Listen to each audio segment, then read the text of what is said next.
I'm not here today because I want to be here. I'm here today because I felt that I must come forward because I do not want to see another 787. I do not want to see 787 or 777 crash. My name is Sam Salehpour, and I'm a quality engineer at the Boeing. I have over 40 years of experience as an engineer. I'm not here today because I want to be here. I'm here today because I felt that I must come forward because I do not want to see another 787. I do not want to see 787 or 777 crash. I have serious concerns about the safety of the 787 and 777 aircraft, and I'm willing to take on professional risk to talk about them. First, little bit about me. I came to the United States in 1973 and got a mechanical engineering degree from University of Missouri, where Senator Hawley is from. After that, I worked for companies that they were involved in the space shuttle.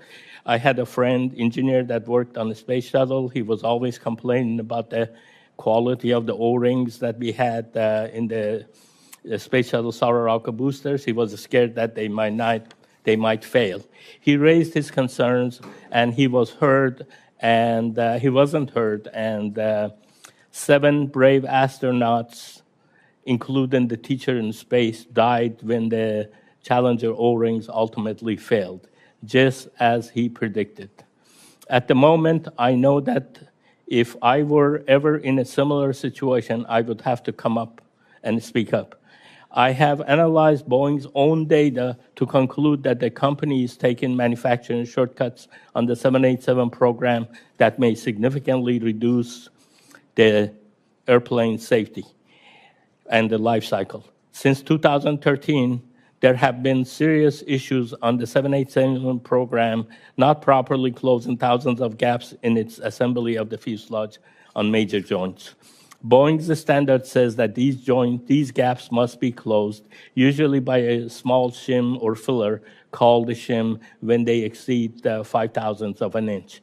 This seems very small. Boeing's PR team like to call it the width of a human hair when you are operating at 35,000 feet.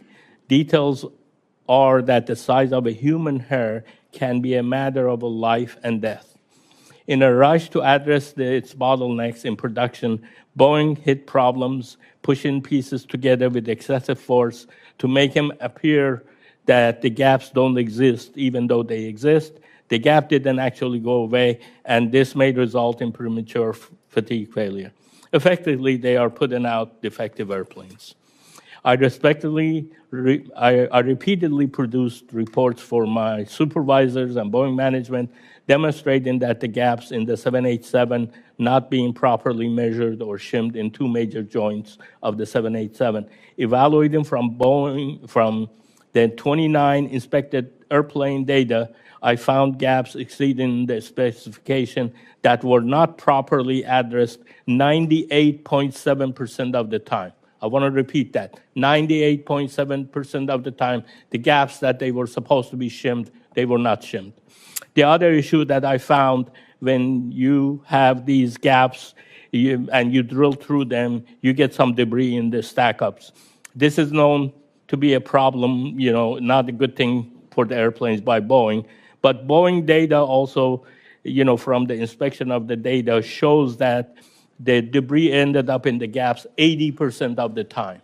Again, you have debris in the gaps 80% of the time.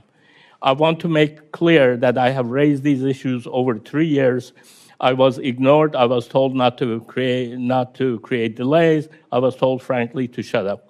At one point, Boeing management got sick of me and raising these issues and moved me out of the 787 program into the 777 program.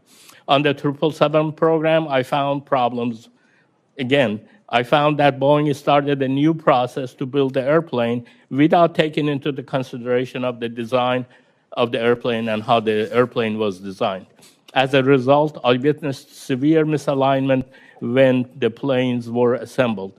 Boeing manufacturing used unmeasured and unlimited amount of force to correct the misalignment. And this also weakens the airplane in the long run.